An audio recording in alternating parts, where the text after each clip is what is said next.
নমস্কার। পেতনির প্রতিশোধের পরবর্তী পর্ব আজকে শোনাব। পরমা দেবী কাঠ জ্বালিয়ে উনুনে রান্না করছেন। তৃষ্ণা ময়দা মাখছে আর চিন্তা করছে নকুলদা অত জিনিস নিয়ে একা বয়ে আনবে কি করে।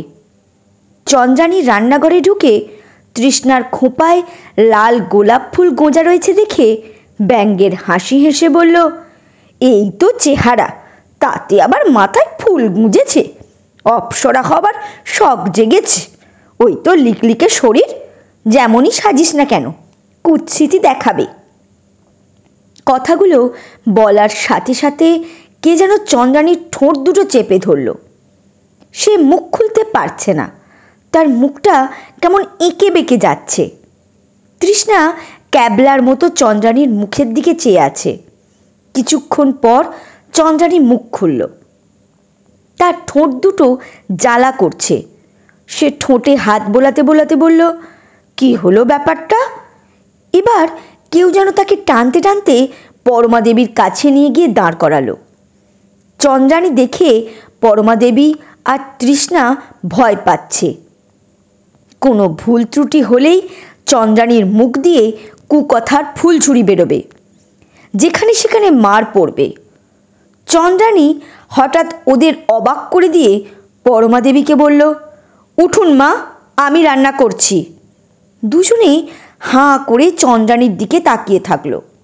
চন্দ্রানী বলল, হাঁ করে তাকিয়ে দেখছেন কি? সরুন, তাড়াতাড়ি রান্না করি, বড্ড খিদে পেয়েছে। পরমা দেবী সরে দাঁড়িয়ে বললেন, তুমি কি উনুনে রান্না করতে পারবে? পারবো, আপনারা পারলে আমি পারবো না কেন? চন্দ্রানীও অবাক হচ্ছে, এ কি বলছে সে? কেউ যেন তার মুখ দিয়ে কথাগুলো বলাচ্ছে। কড়াইতে মটর ডাল বসানো, সবে জল ফোটা শুরু করেছে। সে বলল, ডাল ফুটতে অনেক টাইম লাগবে, প্রেশার কুকারে দিলে তাড়াতাড়ি হয়ে যেত। সে উঠে দোতলায় নিজের ঘরে গিয়ে চাবি এনে নিচের একটা গুদাম ঘরের সামনে গেল। ঘরটির তালা খুলে সে ভেতরে ঢুকল। ঘরটির ভেতর বাসনপত্রে ভর্তি। সে ঘরটিতে এদের কাউকে ঢুকতে দেয় না। সে প্রেশার কুকার ও আরও কিছু বাসনপত্র বের করে এনে পরমা দেবীর হাতে চাবিটা দিয়ে বলল, চাবিটা আপনার কাছে থাক, বাসনপত্রের দরকার হলে ওখান থেকে বের করে নেবেন। তার কথা শুনে পরমা দেবী আর তৃষ্ণা অবাক বিস্ময়ে তার দিকে তাকিয়ে রইল। সে মটর ডাল নামিয়ে কুকারে ভরে ঢাকনা বন্ধ করে উনুনে বসালো। তৃষ্ণা বলল, কুকারে কালি পড়বে জেঠিমা, গ্যাসে বসাও। তোকে চিন্তা করতে হবে না, আমি মেজে নেব। পরমা দেবী নিজের ঘরে গেলেন। তনয়া রান্নাঘরের দরজায় এসে দাঁড়ালো। তৃষ্ণা তার দিকে তাকাতেই সে হাসল। তৃষ্ণা উঠে তার কাছে এসে কানে কানে বলল, বুঝতে পেরেছি, জাদু করেছ না? কথাটা বলে সে আবার আগের জায়গায় ফিরে ময়দা মাখতে লাগলো। তনয়া কিছু বলল না। সে হালকা হেসে রান্নাঘর থেকে বেরিয়ে গেল। চন্দ্রানী রান্না করতে গিয়ে ঘেমে নিয়ে একসার হয়ে গেল। সে তৃষ্ণার হাত থেকে ময়দার বাটি নিয়ে নিজেই ময়দায় ময়ান দিয়ে লুচি বেলল। তারপর লুচি ভাজা শুরু করলো। নকুল বাজার করে এনে রান্নাঘরে ঢুকলো। জেঠিমা রান্না করছে, তাও আবার কাঠে। সে তাজ্জব বনে গেছে। তৃষ্ণা নকুলের হাত থেকে বাজারের ব্যাগ দুটো নিয়ে বলল, এত কিছু আনলে কি করে? মাদুরটা এনেছো? এনেছি, এই রে, গেটের বাইরে রেখে এসেছি, নিয়ে আসছি। তনয়া মাদুরটা নিয়ে এসে বলল, তোমায় আর যেতে হবে না, আমি মাদুরটা নিয়ে এসেছি। তোমার কষ্ট হয়ে গেছে, আগে বসো। চন্দ্রানী বলল, ফ্যানটা চালিয়ে দাও, হাওয়া খাক। নকুল জেঠিমার দিকে বিস্ময়ে চেয়ে রইল। এমন কথা তো জেঠিমা কোনোদিন বলেনি। বরং ফ্যানের তলায় বসলে জেঠিমা তেড়ে এসে গালমন্দ করে।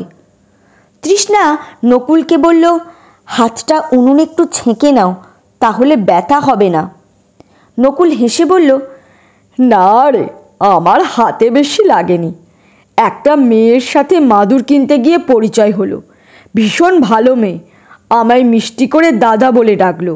সেও এই পথ দিয়ে এসেছে। আমার একটা ব্যাগ, মাদুর, বাড়ির কাজ অবধি বয়ে দিয়ে গেছে। তৃষ্ণা স্বস্তির নিঃশ্বাস ফেলল। তৃষ্ণা বাজারের ব্যাগ থেকে মাছের প্যাকেটগুলো বের করে দেখল অনেক রকমের মাছের সাথে গলদা চিংড়ি আর কই মাছও আছে। চন্দ্রানী বলল, মাছগুলো থাক, সব মাছ আমি কেটে ধুয়ে রান্না করব। চন্দ্রানী কথাগুলো বলে ভেবেই ফেলছে, আমি কী বলছি। তার রান্না করতে ভালো লাগছে না, তাও রান্না ছেড়ে উঠতে পারছে না। কিছুক্ষণ পর চন্দ্রানীর সকালের রান্না শেষ হলো। চন্দ্রানী তৃষ্ণাকে বলল, আজ থেকে আমরা যে খাবার খাবো সেই খাবার তোরাও খাবি। চন্দ্রানী থালায় খাবার সাজিয়ে রতিকান্তকে দিল আর নিজেও খেতে বসল। এখন সে নিজের ইচ্ছে সব করতে পারছে, মনে হচ্ছে না অন্য কেউ তাকে দিয়ে করাচ্ছে। রতিকান্ত বলল, আমি হাসপাতালে বাবাকে দেখে স্টেশন থেকে বরুণকে নিয়ে ফিরব। চন্দ্রানী একটুখানি খেয়ে আর খেতে পারল না। নিজের রান্না সে নিজেই খেতে পারল না, মুখে স্বাদ পেল না। চন্দ্রানী সকালের খাবার খেয়ে মাছ কাটতে বসল। তার এত বছর বয়স হয়ে গেছে, তবুও এখনও সে কোনোদিন মাছ কাটেনি। কাঁচা মাছে হাত দিয়ে তার ঘেন্না লাগছে, তার চোখ দিয়ে জল গড়াচ্ছে, তবুও তাকে মাছ কাটতে হচ্ছে। কেউ তার হাত ধরে জোর করে মাছ কাটাচ্ছে। তৃষ্ণা পাশে বসে দেখছে, সে ভীষণ মজা পাচ্ছে আর মনে মনে বলছে, দেখ কেমন লাগে, বসে বসে খালি অর্ডার করিস, পরের করে দেওয়া খাবার এতদিন খেয়েছিস, এবার মাছ কেটে রান্না করে খেয়ে দেখিস কেমন লাগে, কত ধানে কত চাল এবার বুঝতে পারবি। কই মাছ কাটতে গিয়ে চন্দ্রানীর হাতের অবস্থার দফা রপা হলো। কই মাছের কাঁটায় খোঁচায় তার হাত জ্বালা করছে, তার কষ্ট হচ্ছে, তাও কাউকে কিছু বলতে পারছে না, উঠতেও পারছে না। চন্দ্রানীর মাছ কাটা শেষ হলে সে উনুনে কাঠ জ্বালিয়ে রান্না করতে বসলো। সে খাসির মাংস, তেলকই, চিংড়ি মাছের মালাইকারি, কাতলা মাছের কালিয়া সব রান্না করবে। বরুণ এগুলো খেতে ভালোবাসে, কিন্তু সে এগুলো কি করে রান্না করতে হয় জানে না। এই সব রান্নায় যে যে জিনিসগুলো লাগবে সেসব জিনিসগুলোতে অটোমেটিক তার হাত চলে যাচ্ছে। সেগুলো সে পরিমাণ মতো শিলনোড়ায় বেটে নিয়ে রান্নায় দিচ্ছে। রান্না করতে করতে তার কোমর খুলে পড়ছে, যন্ত্রণায় বসতে পারছে না, মাথা ঘুরছে, তাও উঠতে পারছে না, একা হাতে সব করছে। দুপুর 1টা বাজে, চন্দ্রানীর রান্না শেষ হয়েছে। সে কড়াই, থালা, বাসন মাজতে বসেছে। তার অমন সুন্দর মখমলের মতো হাতে কড়াইয়ের পিছনের কালি লেগে যাচ্ছে। তার কান্না পাচ্ছে, দু চোখ বেয়ে জল পড়ছে, নাকের জলে চোখের জলে এক হচ্ছে, তবুও বাসন মেজে যাচ্ছে। দুপুর 3টের দিকে গাড়িতে করে বরুণকে নিয়ে রতিকান্ত এলো। গাড়ির শব্দ শুনে নকুল বাইরের গেটের কাছে ছুটে গেল। বরুণ গাড়ি থেকে নামলো। সে প্রচণ্ড মোটা, তার ভুঁড়িটা সামনের দিকে অনেকটাই এগিয়ে এসেছে। চেহারায় কেমন একটা শয়তানি ভাব রয়েছে। তার পরনে tight fit T shirt, narrow jeans, চোখে সানগ্লাস, ডান হাতে ব্রেসলেট, বাম হাতে দামি ঘড়ি আর পায়ে বুট জুতো। নকুল হেসে বলল, কেমন আছো দাদা? বরুণ তার দিকে অবজ্ঞা ভরে তাকালো।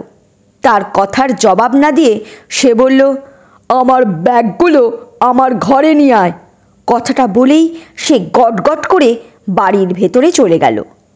পরমাদেবী তাকে দেখে বললেন, ভালো আছিস তো? বরুণ বিরক্তি সুরে বলল, ভালো না থাকলে এলাম কি করে? চন্দ্রানী কাঁদতে কাঁদতে এসে বরুণকে জড়িয়ে ধরতে গেল। বরুণ সরে গিয়ে বলল, জড়িয়ে ধরার কি আছে? যা বলার দূর থেকে বলো, আমার সামনে ন্যাকা কান্না কাঁদবে না। চন্দ্রানী কান্না বন্ধ করে ছেলের দিকে চেয়ে রইল। তনয়া আর তৃষ্ণা আড়াল থেকে সব দেখছে। বরুণ চন্দ্রানীকে বলল, তৃষ্ণাকে বলো আমার খাবার রেডি করতে, খুব খিদে পেয়েছে, আমি স্নান করে আসছি। এই বলে সে দোতলায় গেল। নকুল গাড়ি থেকে বরুণের ব্যাগপত্র সব নামালো, তারপর সেগুলো নিয়ে তার ঘরে রেখে এলো। বরুণ তার ঘরে গিয়ে অবাক হলো। ঘরটি চমৎকার সাজানো গোছানো, চকচক করছে ঘরের প্রতিটি জিনিসপত্র। টেবিলের ওপরে থাকা ফুলদানিতে রজনীগন্ধা ফুল রয়েছে, তার তীব্র সুবাসে গোটা ঘরটি মুখরিত হচ্ছে। সে রজনীগন্ধার মায়াবী ঘ্রাণে মুগ্ধ হয়েছে। চোখ বন্ধ করে সে ফুলের ঘ্রাণ নিচ্ছে। অরুণ বরুণের ঘরে ঢুকল। সে বরুণকে দেখে হেসে বলল, কেমন আছিস ভাই?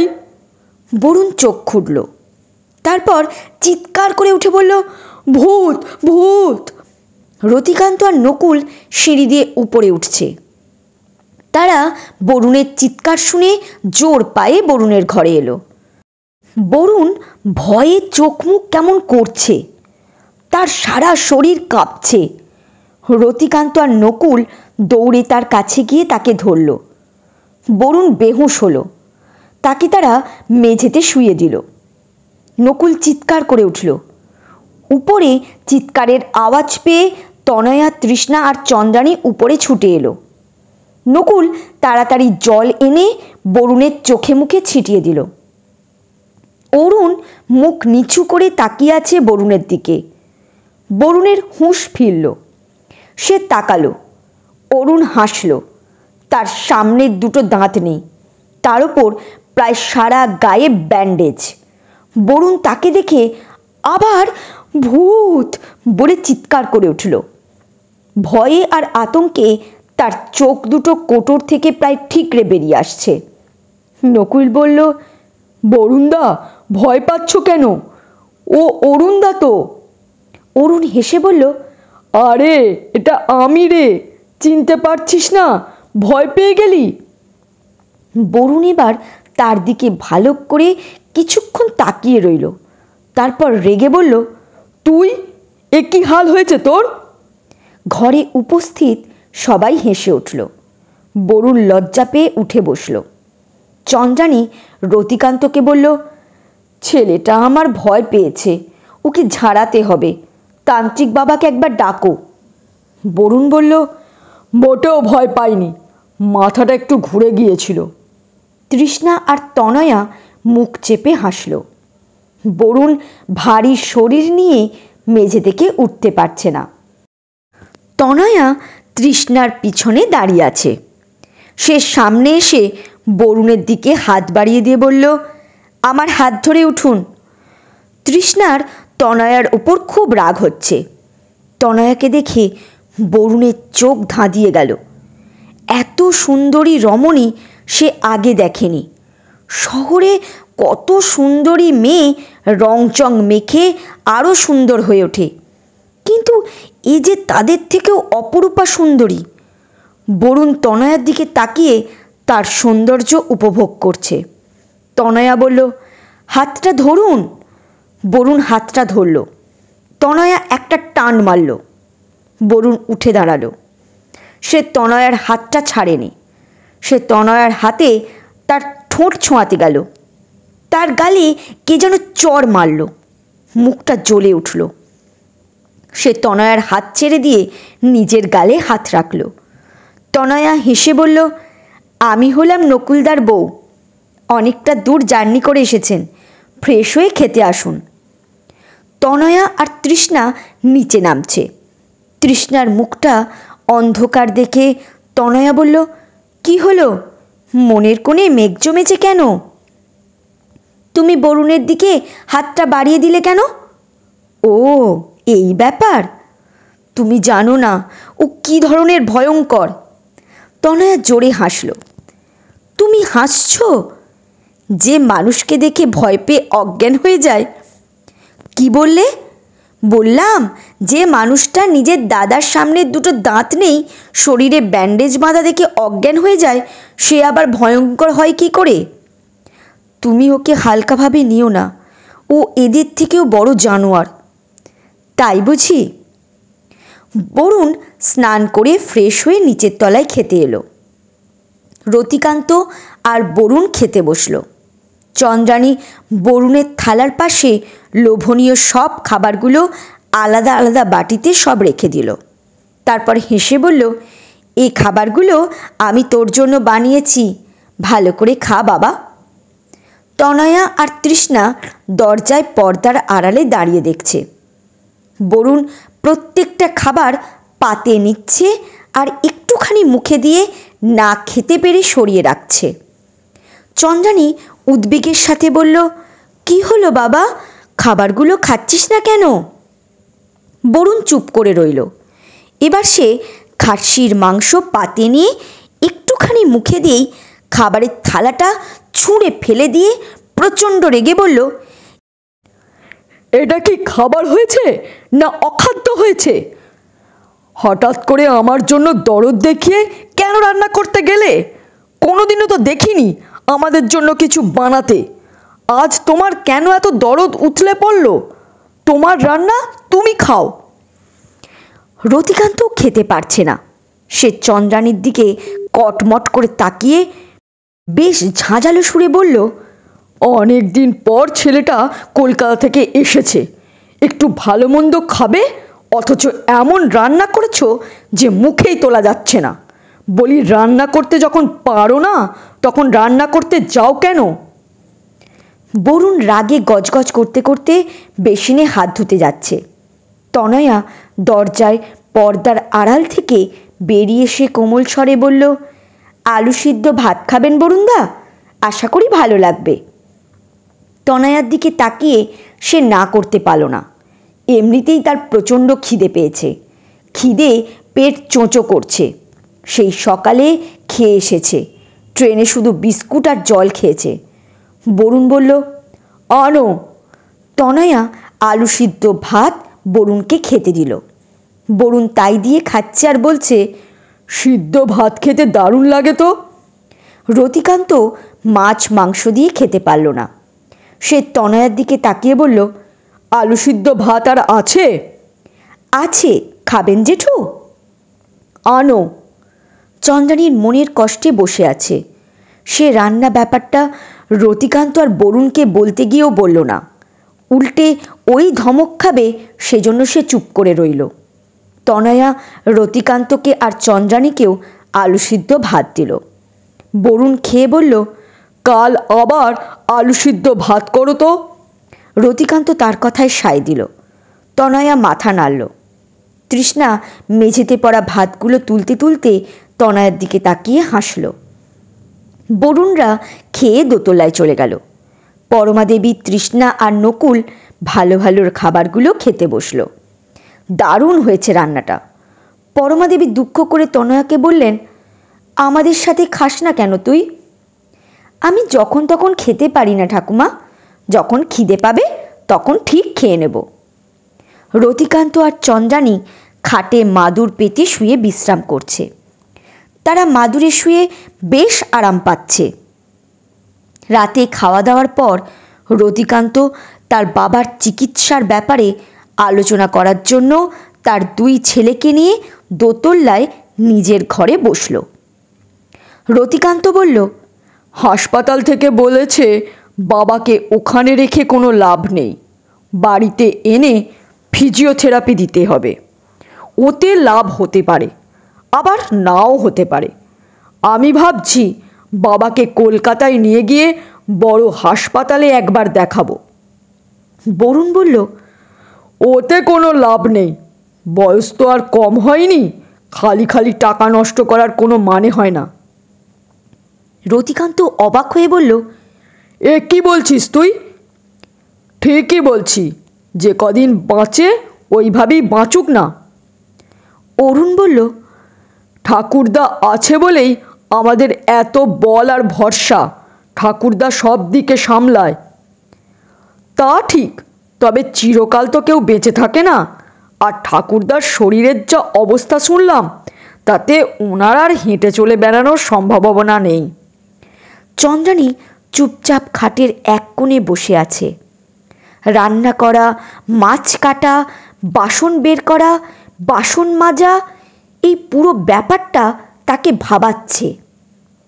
সে তার দুটো হাতের দিকে তাকালো।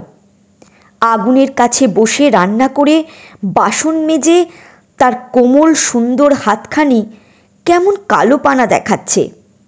তার কান্না পেল, চোখ দিয়ে কয়েক ফোঁটা জল গড়িয়ে পড়ল। সে কেন এমন করল?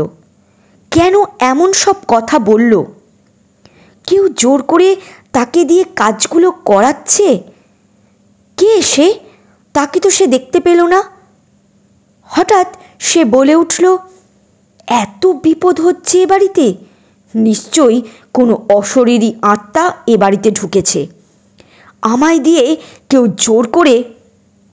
রতিকান্ত তাকে ধমক দিয়ে বলল, মাথাটা তোমার গেছে, সব জানো তাও।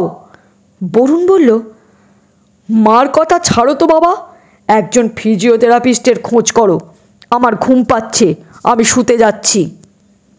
অরুণ আর বরুণ উঠে যে যার ঘরে শুতে গেল। গভীর রাত, শেয়ালের হুক্কা হুয়া ডাক শোনা যাচ্ছে।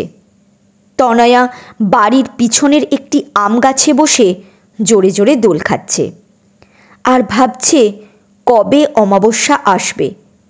তার মনটা একদম ভালো লাগছে না। কিছুক্ষণ দোল খাওয়ার পর সে গাছ থেকে লাফ দিয়ে পড়ল। এবার পুকুরের পিছনের দিকে গেল। জায়গাটায় অল্প ঝোপঝাড় রয়েছে।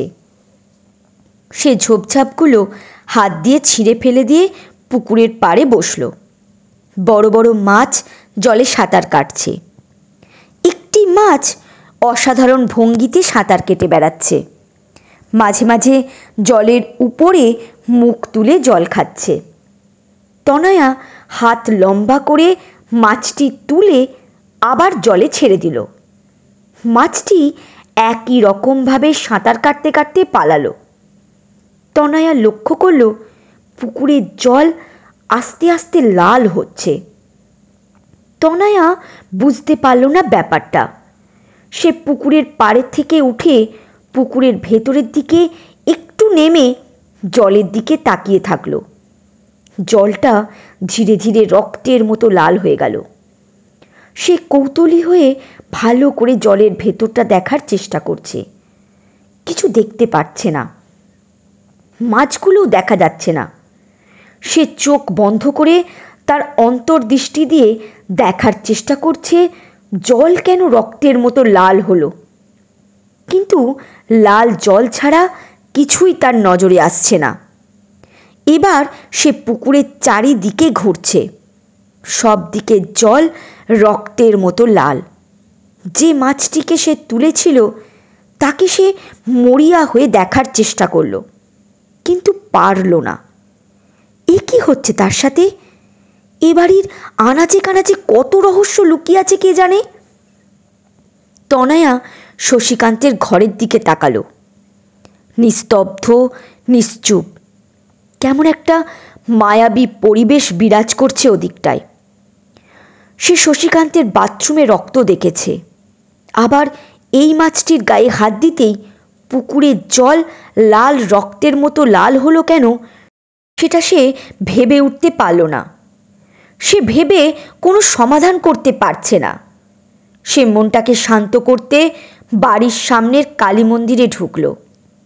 সে মা কালীকে ভক্তি ভরে প্রণাম করল। মাগো, তুমি তো জানো আমি বাড়িতে এসেছি এ বাড়ির অসুরগুলোকে তিলে তিলে মারতে আর নিরীহ মানুষগুলোকে এই অসুরের হাত থেকে বাঁচাতে।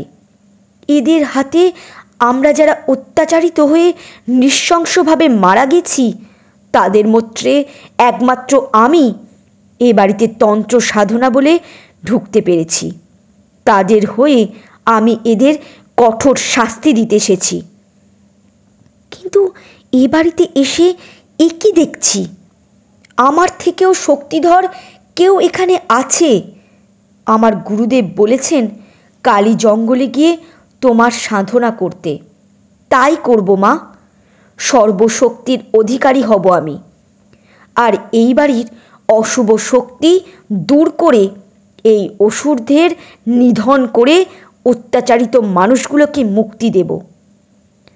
তনয়া মন্দির থেকে বেরোলো। সে এবার বাড়ির চারপাশটা ভালো করে দেখতে লাগলো। আর খারাপ কিছু দেখতে পেল না। সে বাড়ির বাইরে গিয়ে দাঁড়ালো। জঙ্গলের ভেতর থেকে ভেসে আসা হাহাকার কান্নার আওয়াজে তার কান্না আসছে। কষ্টে বুক ভেঙে যাচ্ছে তার। সে ভেতরে এসে আবার বাড়ির পিছনের দিকে গিয়ে পুকুর পাড়ে বসল। এবার আর পুকুরের জল লাল নেই, পরিষ্কার স্বচ্ছ জল। মাছেরা খেলা করছে। যে মাছটিকে সে তুলেছিল সেই মাছটিকে সে খুঁজছে, কিন্তু পাচ্ছে না। তার মন খারাপ হয়ে গেল। সে এবার অন্য একটি মাছ তুলে আবার ছেড়ে দিল। এবার তো জল লাল হলো না। নিশ্চয়ই আগের তোলা মাছটি সত্যিকারের মাছ নয়। সে এবার পাগলের মতো মাছটিকে এদিক ওদিক দেখতে লাগলো। অবশেষে দেখল মাছটি জলের একেবারে নিচে মাটির সাথে লেপ্টে আছে। এবার সে শান্তি পেল। সে মাছটিকে আলগোছে তুলে আবার জলে ছেড়ে দিল। জলের রং আবার লাল হচ্ছে। এবারও জল ধীরে ধীরে রক্তের মতো লাল হয়ে গেল। ভোর হয়ে আসছে। দূরে মোরগের ডাক শোনা যাচ্ছে। তনয়া পুকুর পাড় থেকে উঠে এসে কাজকর্ম করতে লাগলো। সকাল 11টা বাজে। বরুণ উঠে চিৎকার করে বাড়ি মাথায় তুলল। নকুল ছুটে গিয়ে বলল, কি হয়েছে বরুণদা? তোর মুন্ডু হয়েছে। আগে কতবার বলেছি আমায় বরুণদা বলবি না, আমায় ছোটবাবু বলবি। কানে যায় না? কাছে আয়। নকুল কাছে গেল। বরুণ জোরে তার কান টেনে ধরে বলল, এবার মনে থাকবে? থাকবে ছোটবাবু, লাগছে, ছেড়ে দাও। ছেড়ে দিন। বরুণ নকুলের কান ছেড়ে দিয়ে বলল, এবার হয়েছে। আর যদি ভুল হয় তাহলে চড়িয়ে কান খুলে ফেলবো। যা, তোর বউকে কফি নিয়ে আসতে বল। নকুল মাথা নেড়ে ঘর থেকে বেরোচ্ছে।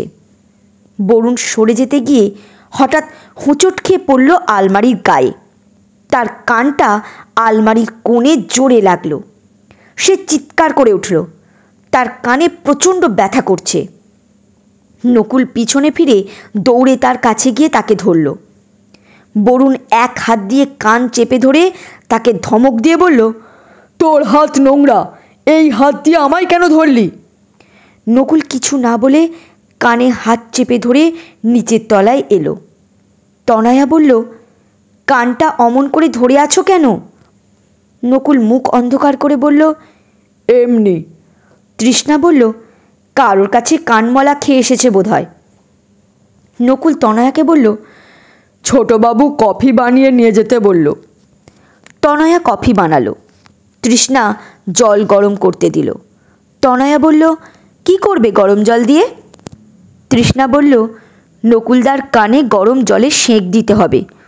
তুমি দাও, আমি নবাবজাদাকে কফি দিয়ে আসছি।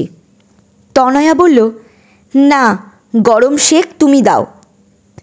তোমার বর, আমি কেন দিতে যাব?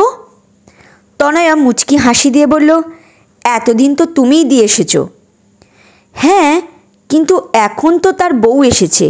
বউ থাকতে আমি কেন সেঁক দিতে যাব? তনয়া মুচকি হেসে বলল, তুমিও তো তাকে ভালোবাসো। হ্যাঁ। তৃষ্ণা বুঝল সে বেফাঁস কথা বলে ফেলেছে। সে পরক্ষণেই বলল, না মানে। তৃষ্ণাকে কথা শেষ করতে না দিয়ে তনয়া হেসে বলল, বন্ধুর মতো তো ভালোবাসো। বন্ধুর কানে সেঁক দেবে, তাতে এত ইতস্তত করছো কেন? তনয়া কফির কাপ নিয়ে দোতলায় গেল। সে বরুণের ঘরের দরজার সামনে দাঁড়িয়ে বলল, আপনার কফি। বরুণ কানে হাত দিয়ে আছে। তার কানটা তালা লেগে গেছে।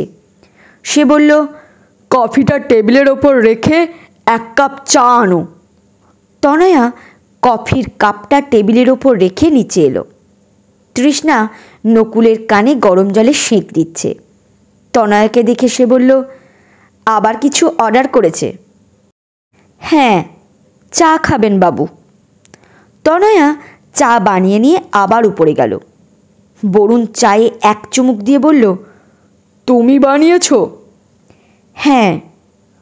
তোমার মতো তোমার বানানো চাটাও দারুণ খেতে। তনয়া ঘর থেকে বেরিয়ে আসছে।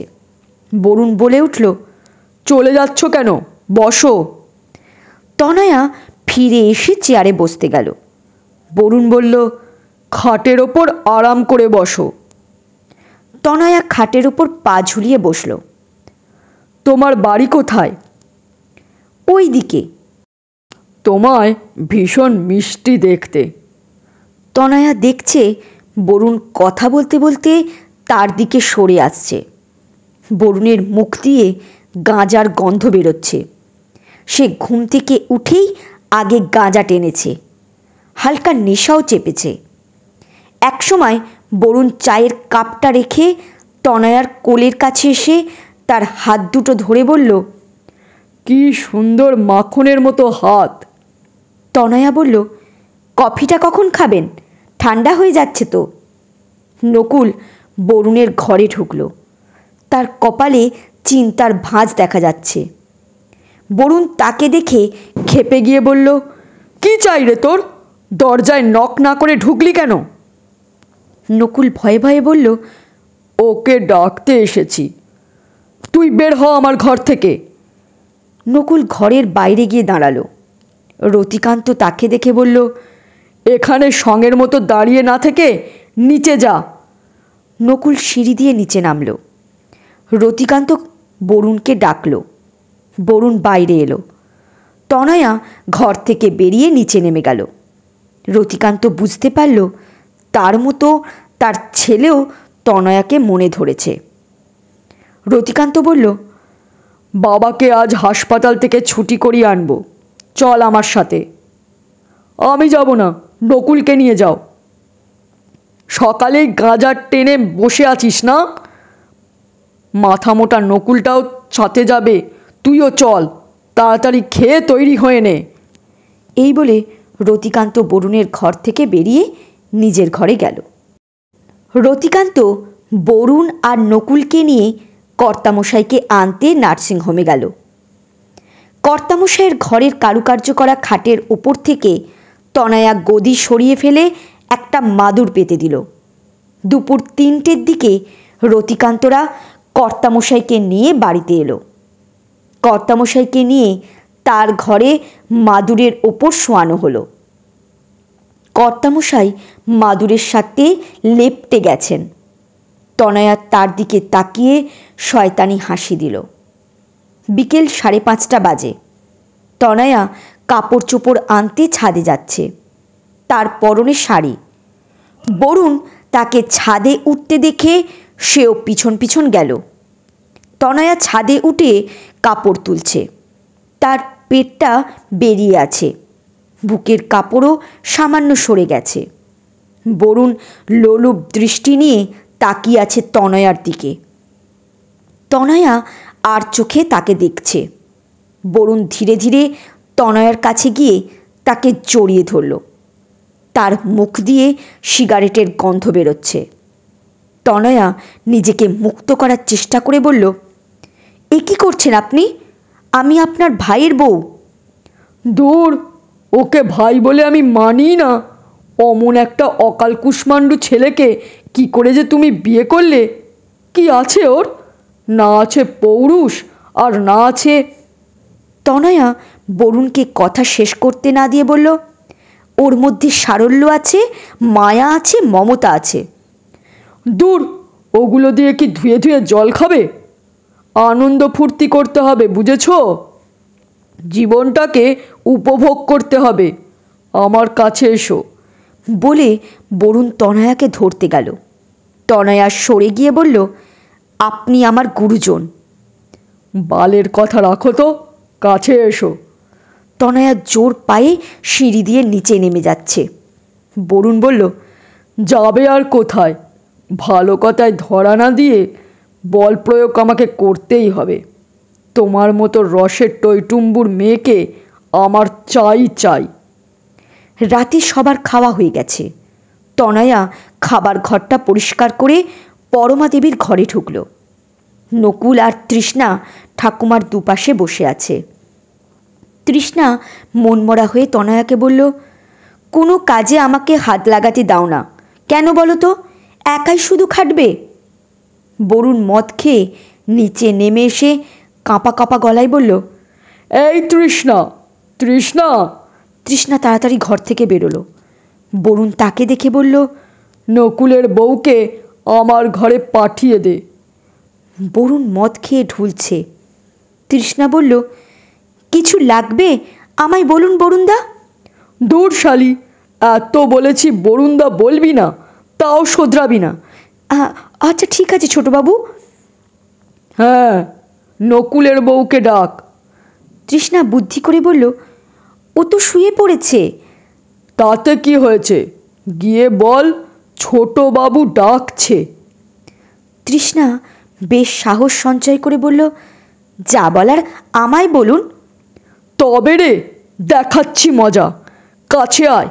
তৃষ্ণা ভাবছে, যা হয় আমার ওপর দিয়ে হোক, নকুলদার বউ বাঁচুক। তনয়া বৌদি যে নকুলদার বড় প্রিয়। চোখ বেয়ে তার জল পড়ছে। বরুণ ধমক দিয়ে বলল, কথা কানে যাচ্ছে না? তৃষ্ণা কাছে গেল। বরুণ তার যৌনাঙ্গ লক্ষ্য করে লাথি মারল। তৃষ্ণা সরে গেল। কেউ যেন তাকে সরিয়ে দিল।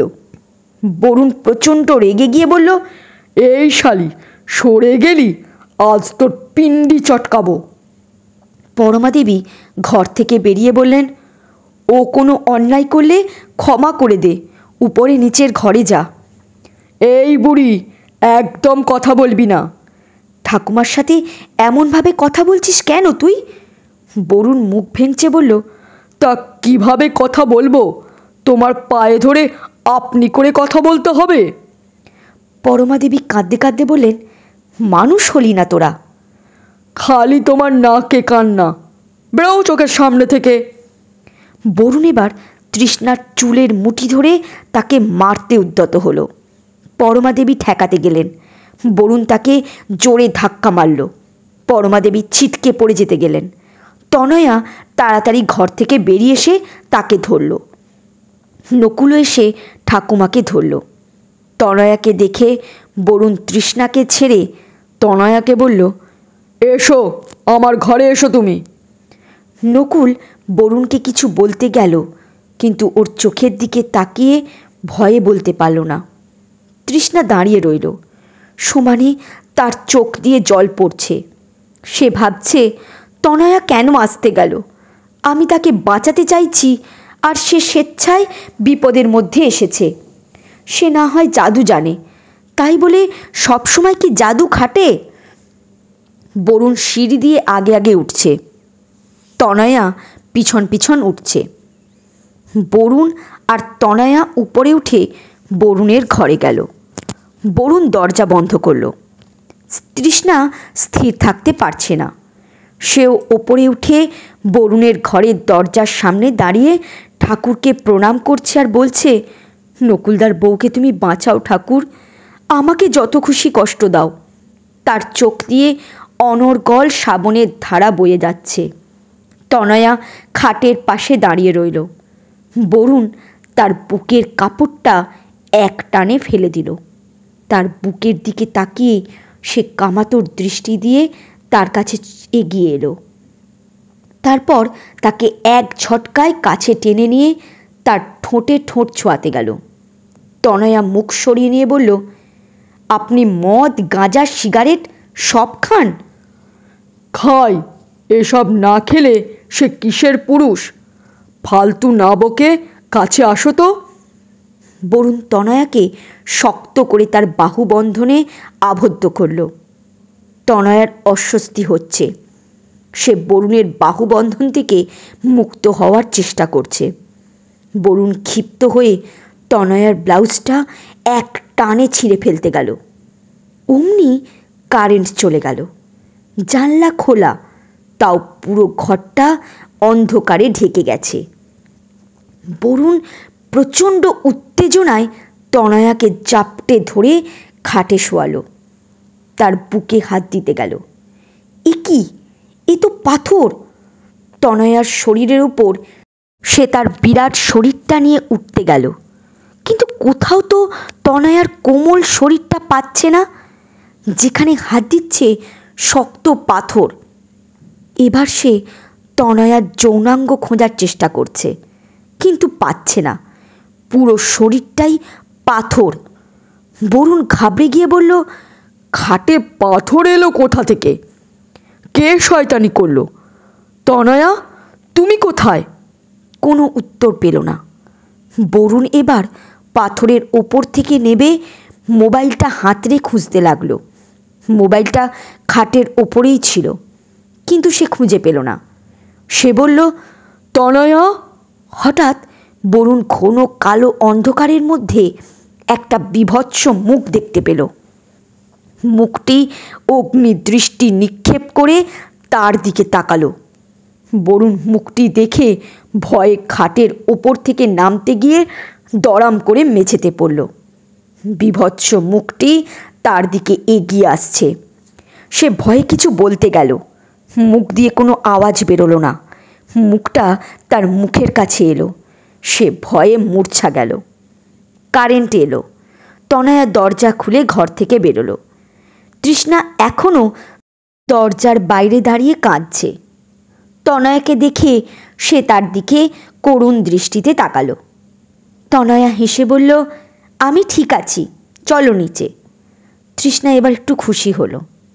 তনয়া আর তৃষ্ণা নিচে নেমে দেখল পরমা দেবী দেওয়ালে মাথা ঠুকছেন আর বলছেন, হে ভগবান, আমার কেন মৃত্যু হয় না? আমি নিরীহ মানুষগুলোর কাউকে বাঁচাতে পারলাম না। কোন পাপের সাজা দিচ্ছ তুমি আমায়? তনয়া বলল, ঠাকুমা। পরমা দেবী পিছন ফিরে তাকে জড়িয়ে ধরে বলল, পালা এখান থেকে। কেন এ বাড়িতে মরতে এসেছিস? তৃষ্ণাকে আমি রক্ষা করতে পারিনি, তোকেও পারলাম না। তনয়া হেসে বলল, আমার কোনো ক্ষতি হয়নি ঠাকুমা। পরমা দেবী তনয়াকে ছেড়ে দিয়ে তাকে ভালো করে দেখতে লাগলো। সব ঠিক মনে হচ্ছে। পরমা দেবী অবাক হয়ে বললেন, ওই অসুরের হাত থেকে বাঁচলি কী করে? তৃষ্ণা বলল, জানো ঠাকুমা, তনয়া জাদু জানে, ওর কিচ্ছু হবে না। তুই চুপ কর, সব জায়গায় কি জাদু খাটে?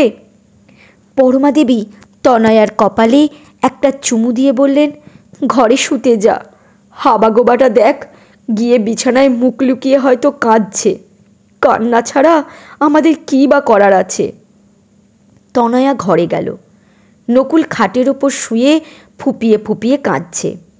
তনয়া বলল, ওঠো, কেঁদে লাভ নেই, পুরুষ হও। নকুল উঠে চোখ মুছে তার দিকে তাকাচ্ছে। শরীরে কোনো মারের আঁচড়, কামড়ের দাগ কিছু আছে কি না ভালো করে দেখছে। কি দেখছো অমন করে? দেখছি কোনো আঘাতের চিহ্ন আছে কিনা। প্রতিবাদ করতে পারো না তো দেখে কি হবে? নকুল চুপ করে রইল। সত্যিই তো, তার সাহসই নেই। তার সামনে কত মানুষ কতভাবে এদের হাতে অত্যাচারিত হচ্ছে। যন্ত্রণায় তার বুক ফেটে যাচ্ছে, কিন্তু প্রতিবাদ করতে পারিনি। তনয়া মেঝেতে মাদুর পেতে শুয়ে বলল, আমার ঘুম পাচ্ছে, আমি ঘুমাচ্ছি, তুমিও ঘুমাও। নকুল বিনা বাক্য ব্যয়ে আলো নিভিয়ে চৌকির ওপর শুয়ে পড়ল। চন্দ্রানী সকাল 9টায় ঘুম থেকে উঠে ঘরের বাইরে এলো। সে বরুণের ঘরের দরজা খোলা দেখে উঁকি মারল। সে দেখল বরুণ মেঝেতে পড়ে আছে। সে ব্যস্ত হয়ে নিজের ঘরে এলো। রতিকান্ত ঘুমাচ্ছে। সে রতিকান্তকে ঠেলা দিয়ে বলল, ওঠো, বরুণ মেঝেতে পড়ে আছে। রতিকান্ত ঘুমের ঘোরে বলল, বিরক্ত করো না তো, মদ খেয়ে পড়ে আছে। চন্দ্রানী ভাবল, বেশি ডাকলে মার খেতে হবে। এরা বাপ বেটা সবাই তো মাতাল। সে ঘর থেকে বেরিয়ে বরুণের ঘরে গেল। বরুণের পোশাক অবিন্যস্ত হয়ে আছে। সে তার গায়ের ওপর থেকে একটা চাদর ফেলে দিয়ে বলল, বরুণ ওঠ। বরুণ কোনো সাড়া দিল না। এবার চন্দ্রানী তাকে জোরে ঠেলা দিয়ে বলল, এই বরুণ। বরুণ এবার নড়ে উঠে বড় বড় চোখ করে তাকিয়ে বলল, ভূত। কোথায় ভূত? তুই কি কিছু দেখেছিস? বরুণ উঠে বসে পোশাক ঠিক করে ঘরের চারপাশটা ভালো করে দেখতে লাগলো। কি দেখছিস? বরুণ আনমনে বলল, পাথর। এখানে পাথর কোথা থেকে আসবে? বরুণ ভাবতে লাগলো। মাল খেয়ে ভুল দেখলাম, কিন্তু তনয়া তো আমার সাথে রাতে ওপরে এসেছিল, তাকে আমি জড়িয়ে ধরেছিলাম। সব কি নেশার ঘরে স্বপ্ন দেখছি? কি ভাবছিস? কিছু না, তুমি এখান থেকে যাও তো।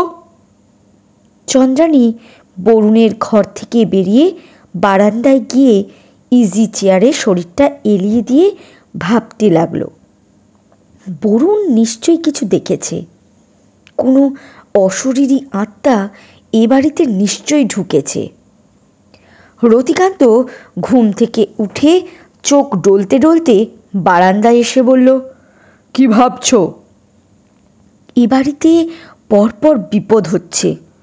আমার মনে হয় কোনো অশরীরী। আবার ওই কথা? একবার তান্ত্রিক বাবাকে ডাকো না। উনি বছরে একবার আসেন। ওনার আসার সময় হয়নি। ওনার আসার সময় হলে উনি নিজেই চলে আসবেন, ডাকতে লাগবে না। উনি তো বলেছেন কোনো অশরীরী আত্মারা এ বাড়িতে ঢুকবার সাহস পাবে না। এই বলে সে নিজের কোমরে হাত দিল। মাদুলি ঠিকই আছে। এবার সে বলল, আমাদের এই মাদুলিতে আমরা যারটা যেই সেই ছাড়া কোনো অশরীরী বা শরীরী আত্মা আমাদের গায়ে হাত দিতে পারবে না, মাদুলিতেও হাত দিতে পারবে না। সে আমি জানি, তবুও একবার তাকে ডাকলে ক্ষতি কি? উনি অকারণে ডাকা পছন্দ করেন না। অকারণে ডাকছো কোথায়? কি? আমার কথার ওপর কথা বলা? থাবড়ে তোর মুখ লাল করে দেবো। তোর মাথায় ব্যামো হচ্ছে। এই বলে রতিকান্ত ঘর থেকে বেরিয়ে সিঁড়ি দিয়ে নামছে। আর ভাবছে, সত্যিই কেউ আসেনি তো, নইলে তনয়াকে এখনও আমি ভোগ করতে পারলাম না কেন? এমন তো আগে হয়নি। যাকে মনে ধরেছে তাকেই ভোগ করে ছেড়েছি। তার মনেও খটকা লাগলো। সে সকালের খাবার খেয়ে তান্ত্রিক বাবাকে এ বাড়িতে আজই আসার জন্য খবর পাঠালো। তনয়া জানতে পারল এ বাড়িতে তান্ত্রিক আসছেন। সে চিন্তায় পড়ে গেল। এই তান্ত্রিকও নিশ্চয়ই তার মতো তন্ত্র সাধনায় সিদ্ধিলাভ করেছেন। যদি তাই হয় তাহলে উনি তার উপস্থিতি টের পেয়ে যাবেন। সে এখন কি করবে? সে যে তার গুরুদেবের পরামর্শ নেবে সে উপায়ও তো নেই, কারণ সে তার গুরুদেবের সাথে রাতে ছাড়া কথা বলতে পারে না। তান্ত্রিক যদি রাতের আগে এসে যায় তাহলে সর্বনাশ হবে। সে মহা সংকটে পড়ল। তনয়া মন খারাপ করে আছে। সে পরমাদেবীকে বলল, ঠাকুমা, শুনছি এ বাড়িতে তান্ত্রিক আসছেন। এই তান্ত্রিক সম্পর্কে কিছু জানো? এই তান্ত্রিকের নাম কালু তান্ত্রিক। এর গুরু ছিলেন ভোলা তান্ত্রিক। তিনি বড় তান্ত্রিক ছিলেন, নানা সাধনাও করেছেন। আমার শ্বশুরমশাই বেঁচে থাকতে তিনি এ বাড়িতে প্রায়ই আসতেন। এ বাড়িতে কত কী যে তন্ত্রমন্ত্র আর যাগযজ্ঞ করতেন তার ঠিক নেই। তাকে আমার একদমই পছন্দ হতো না। এরা সব শয়তান তান্ত্রিক। তাদের সাধনায় অর্জিত শক্তি তারা খারাপ কাজে ব্যবহার করেছেন। তিনি যে কোথায় গেছেন জানি না। আমার শ্বশুরমশাই মারা যাওয়ার পর এক দুবার ভোলাতান্ত্রিককে দেখেছি। তারপর থেকে তার শিষ্য এই কালুতান্ত্রিক এ বাড়িতে আসেন বছরে একবার করে। কিন্তু ওনার আসার সময় তো এখন হয়নি। কিন্তু তাও কেন আসছেন কে জানে বাবা। তনয়া অবাক হলো। এসব কথা পরমা দেবীর মনে আছে, কিন্তু শশীকান্তের বন্দি থাকার ব্যাপারে তার কিছুই মনে নেই। দুপুরে সবার খাওয়া হলো। তনয়া নকুলের ঘরে গিয়ে দরজা আবজে দিল। নকুল ঘরে নেই। রতিকান্ত তাকে একটা কাজে পাঠিয়েছে। তনয়া মেঝেতে ধ্যানে বসল। সে ভোলাতান্ত্রিকের সম্পর্কে জানার চেষ্টা করল। অনেক চেষ্টা করেও কিছুই জানতে পারল না। এবার সে কালুতান্ত্রিকের সম্পর্কে জানার চেষ্টা করল, কিন্তু এবারও সে ব্যর্থ হলো। কেন সে এদের সম্পর্কে জানতে পারছে না? মনটা তার অস্থির হচ্ছে। এবার সে মা কালীর নাম জপ করতে লাগলো। বেশ কিছুক্ষণ পর নকুল এসে দরজা খুলল। সে তনয়াকে বসে থাকতে দেখে কিছু বলল না। চুপচাপ পোশাক পাল্টে ঘর থেকে বেরিয়ে হাত পা ধুয়ে খেতে গেল। সে খেয়ে ঘরে এসে দেখল তনয়া একই রকমভাবে বসে আছে। সে চিন্তায় পড়ে গেল। কি হলো তনয়ার? এভাবে এতক্ষণ সে কেন বসে রয়েছে? তার কোনো নড়াচড়া নেই। নকুল বিচলিত হয়ে তনয়ার পাশে বসল। তারপর তনয়ার কাঁধে হাত দিয়ে সে বিস্মিত হলো। তনয়ার কাঁধটা বরফের মতো ঠান্ডা। সে এবার তনয়ার হাতে মাথায় হাত দিল। সব জায়গায় বরফের মতো ঠান্ডা। সে জানে মরা মানুষের গা ঠান্ডা হয়। সে কেঁদে উঠে তনয়াকে ঠেলে দিয়ে বলল, তনয়া। তনয়া চোখ খুলল না। নকুল এবার তনয়াকে আরও কয়েকবার কাঁধ ধরে নাড়া দিয়ে বলল, তনয়া, তনয়া। তনয়া ধীরে ধীরে চোখ খুলল। নকুল স্বস্তি পেল। তোমার গা এত ঠান্ডা কেন? কই? নকুল এই তো বলে তনয়ার হাতে হাত রাখল। সে দেখল তনয়ার হাত স্বাভাবিক। নকুল অবাক হয়ে বলল, একটু আগে তো। আমার গা মাঝে মাঝে একটু ঠান্ডা হয়। তাই বলে বরফের মতো? তনয়া কথা ঘুরিয়ে বলল, তুমি খেয়েছ? হ্যাঁ। এবার একটু বিশ্রাম করো। না, জেঠু বলল আর একটা জায়গায় যেতে, সেখানে যাচ্ছি, তুমি সাবধানে থেকো।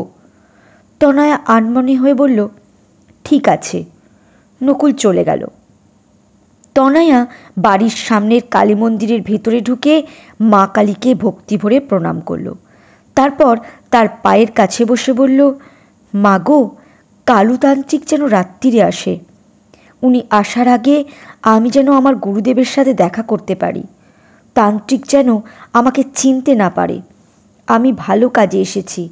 আমার কাজ যেন আমি করতে পারি। এ বাড়ি থেকে আমি বিতাড়িত হলে কে এই নিরীহ মানুষগুলোকে বাঁচাবে? তোর আশীর্বাদ নিয়ে আমি এদের বাঁচাতে চাই মা। তনয়া দু চোখ বেয়ে টপ টপ করে জল পড়ছে। বাইরে শব্দ শোনা গেল। তোরা সব কোথায় রে? তনয়া বুঝতে পারল তান্ত্রিক এসেছেন। সে মা কালীর পায়ের উপর থেকে একটা জবা ফুল নিয়ে শক্ত করে হাত দিয়ে মুঠো করে ধরল। রতিকান্ত উপর থেকে তান্ত্রিককে দেখতে পেয়ে তাড়াতাড়ি নিচে এসে তাকে প্রণাম করল আর বলল, আসুন বাবা। হঠাৎ করে অসময়ে ডাকলি কেন?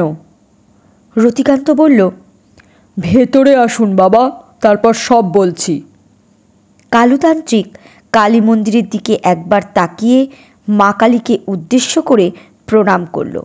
তারপর বলল, এ বাড়িতে নতুন একজনের উপস্থিতি লক্ষ্য করছি।